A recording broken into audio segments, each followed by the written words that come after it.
لو تناهيتم إلى سر الحياة وصنعتم كائنا حيا نرى.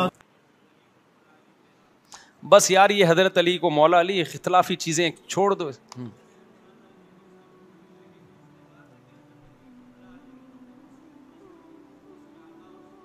ہاں حضرت علی بھی مولا ہیں, ابو بکر بھی ہمارے مولا ہیں, حضرت عمر بھی ہمارے مولا ہیں, حضرت عثمان بھی ہمارے مولا ہیں, تمام صحابہ ہمارے مولا ہیں.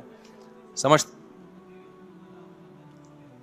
من کنت مولاہ فعلی مولاہ, تو ٹھیک ہے نا. حضرت علی کی فضیلت میں آپ نے فرمایا علی اس کے مولا ہیں, تو حضرت ابو بکر کی بھی تو فضیلت ہے نا. حضرت ابو بکر مولا کسے کہتے ہیں؟ جو آپ کا سردار ہوتا ہے. بہت سارے معنی آتے ہیں مولا کے, تو ابو بکر کے بارے میں بھی, عمر کے بارے میں بھی حدیث میں آتا ہے کہ میرے بعد ابو بکر عمر کی اقتدا کرنا. کیا مطلب؟ ان کو اپنا مولا بنا لینا, آقا بنا لینا, ان کی اقتدا کرنا نا. تبھی حضرت علی نے ابو بکر عمر کی اقتدا کی. تو اس معنی میں سارے صحابہ ہمارے مولا ہیں, ٹھیک ہے نا. حضرت علی بھی ہیں, حضرت حسین بھی ہیں, حضرت حسن بھی ہیں, ابو بکر بھی ہیں, عمر بھی ہیں, عثمان بھی ہیں اور علی بھی ہیں. سارے ہمارے مولا ہیں بھائی.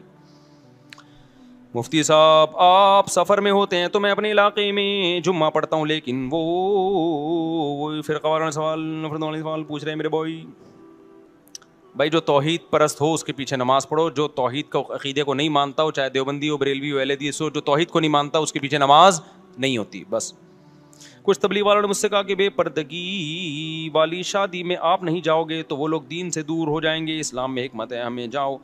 نہیں, ایسا تبلیغ والے نہیں کہتے. تبلیغ کے اکابر بھی منع کرتے ہیں. جس شادی میں لڑکے لڑکیوں کا مکس گیدرنگ ہو, تبلیغ والے بھی وہاں جانے سے منع کرتے ہیں, جانا جائز نہیں ہے وہاں پہ. ہاں تبلیغ کی نیت سے جا سکتے ہو, کوئی بیان کرنے. تبلیغ کی نیت سے تو شراب خانے میں بھی جا سکتے ہیں آپ, انجوائے کرنے کے لیے نہیں جا سکتے. تو جو مس گیدرنگ میں جا رہے ہیں, اگر وہ تو شادی میں انجوائے کرنے کے لیے جا رہے ہیں نا, وہ ناجائز ہے. لیکن اگر کوئی تبلیغ کرنے کے لیے جا رہا ہے تو وہ صرف جائز نہیں بلکہ لازم ہے. وہ سمجھتے ہو کہ نہیں سمجھتے ہو؟ جی جناب, وہ بھائی پہلے پوچھ لیں کھڑے. جی ہاں, واشنگ مشین میں جو کپڑے دھلتے ہیں کس طرح پاک ہوتے ہیں؟ واشنگ مشین میں جب کپڑے دھل جائیں نا مکمل صابن سے, تو 3 دفعہ پانی بہا دیں. 3 دفعہ کا مطلب یہ کہ واشنگ مشین کو بھریں, پائپ سے پانی 1 دفعہ نکال دیا, پھر دوبارہ بھرا, پھر نکال دیا, پھر تیسری دفعہ بھرا, تیسری دفعہ نکال دیا, کپڑا پاک. اور آسان طریقہ یہ پانی جاری کر دیں. 1 دفعہ جب کپڑے مکمل دھل جائیں تو واشنگ مشین کو میں پانی بھریں ایک طرف سے اور دوسری طرف پائپ سے نکال دیں, تو پانی جاری ہو جائے گا. جب اتنا پانی نکل جائے کہ صابن آپ کو اندازہ ہو, غالب گمان ہو, تو پانی پاک, کپڑا پاک ہو جائے گا. آٹومیٹک مشین 3 دفعہ دھوتی ہے, تو 1 دفعہ خود سے دھو لیں اس کو. ہاں 3 دفعہ دھوتی ہے وہ تو.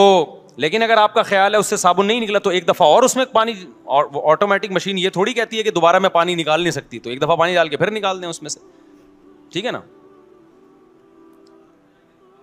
مزاروں میں جا کے دعا مانگنا الگ چیز ہے, دعا مانگنے کے لیے مزار جانا الگ چیز ہے. دعائیں کے لیے گھر یا مسجد میں دعا مانگو, مزار دعا مانگنے کی جگہ نہیں ہے. ویسے آپ کسی کی قبر کی زیارت کے لیے چلے گئے تو وہاں کھڑے ہو کر آپ دعا بھی مانگ سکتے ہیں, سمجھ رہے ہو. یہ ان کے وسیلے سے مانگ رہے ہیں, ان کا مطلب لوگوں سے پوچھیں کیا مطلب ہے وسیلے سے مانگ رہے ہیں. مبہم لفظ ہے یہ وسیلہ. ارشاد. پوٹا کلیجی, پوتا یتیم ہو جائے. اچھا مجھے بھوک لگ رہی ہے نا, میں نے کہا پوٹا کلیجی کی بات کر رہے ہیں.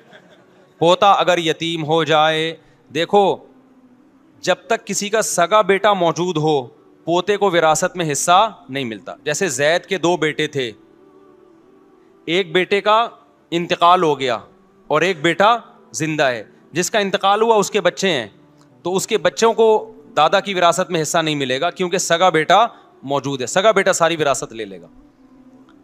سمجھتے ہو کہ نہیں سمجھتے؟ اب دادا کو اگر یہ احساس ہے کہ بھائی میرے اس بیٹے کے بچوں کو تو وراثت میں کوئی حصہ مل نہیں رہا, تو وہ دادا 1/3 کی وصیت کر سکتا ہے کہ میرے مرنے کے بعد 1/3 ان پوتوں کو دے دیا جائے, پوتوں پوتیوں کو, تو پھر جائز ہو جائے گا. لیکن اگر وصیت نہیں کرتا تو پھر نہیں ملے گا حصہ. جی جہاد فرض عین کب ہوتا ہے؟ جہاد فرض عین جب ہوتا ہے جب کوئی غیر مسلم کنٹری آپ کے اسلامی ملک پہ حملہ کرے اور آپ کی فوج اس حملے میں دفاع کے لیے کافی نہ ہو. آپ کو یہ خطرہ ہو کہ ہماری فوج دفاع نہیں کر پائے گی, اتنا پاورفل حملہ ہے, تو پھر عوام پہ بھی فرض ہو جاتا ہے کہ وہ بارڈر پہ جا کے لڑے. پھر وہ سب پہ فرض عین ہو جاتا ہے. لیکن یہ فیصلہ حکومت ہی کرے گی نا, حکومت اعلان کرے گی بھائی آرمی لڑائی کے لیے کافی نہیں ہو رہی, اتنا پاورفل حملہ ہے, تو پھر لوگ رضاکارانہ طور پر جاتے ہیں. تو پہلے جوان جائیں گے, وہ بھی کافی نہیں ہو رہے تو پھر سارے جائیں گے. ایک وقت ایسا آتا ہے کہ عورت بھی جائے گی لڑنے کے لیے, سمجھتے ہو, کیونکہ اپنی قوم کا دفاع کسی قیمت پہ اسلام اس پہ کمپرومائز کرنے کی اجازت نہیں دیتا آپ کو. نئی محرم میں شیعہ لوگ بلیک کپڑے پہنتے ہیں, ان کو پہننے دیں, ان کا مذہب ہے. میں نے بار بار کہا کسی کو چھیڑو نہیں, اپنا مسلک چھوڑو نہیں. تو اسلام میں وائٹ کپڑے ہیں بھائی, نبی صلی اللہ علیہ وسلم نے سفید لباس کو پسند کیا ہے. ہم نے سارے علماء صلحاء دیکھا ہے وائٹ کپڑے پہنتے ہیں. احرام میں کوئی وائٹ احرام ضروری نہیں ہے لیکن پھر بھی ہم وائٹ, کفن میں کوئی وائٹ کفن ضروری نہیں ہے لیکن پھر بھی ہم وائٹ. میری جب بھی شادی ہوئی ہے وائٹ کپڑے پہن کے دولہا بناؤں میں. ایک بڑا دن ہوتا ہے, انسان کی شادی ہو رہی ہوتی ہے تو وائٹ کپڑے پہنے. آپ کلرفل بھی پہن سکتے ہیں لیکن وائٹ کی فضیلت زیادہ ہے. سمجھتے ہو کہ نہیں سمجھتے؟ اور وائٹ کا بالکل اپوزٹ ہے بلیک. تو اگر آپ نے وائٹ چھوڑنا ہی ہے, کریم کلر کے پہن لو, کوئی اور پہن لو, بالکل اپوزٹ بلیک کی طرف جا رہے ہو, وہ بھی جائز ہے. لیکن محرم میں جو لوگ بلیک پہنتے ہیں وہ ایک عبادت سمجھ کے, فضیلت سمجھ کے, تو وہ شیعہ لوگوں کو کرنے دیں, وہ ان کا مذہب ہے. آپ سنی ہیں, سنیوں کے ہاں نہ محرم میں بلیک نہ کسی اور میں. ویسے بلیک پہنے تو کبھی بھی پہن سکتے ہیں لیکن اسپیسیفک محرم میں غم کے اظہار کے لیے بلیک پہننا سنی مذہب میں جائز نہیں ہے. تو آپ ایک کو فالو کرو, دوسرے کو پہ طنز نہ کرو. ہوا و حرص والا دل بدل دے, میرا غفلت میں ڈوبا دل بدل دے.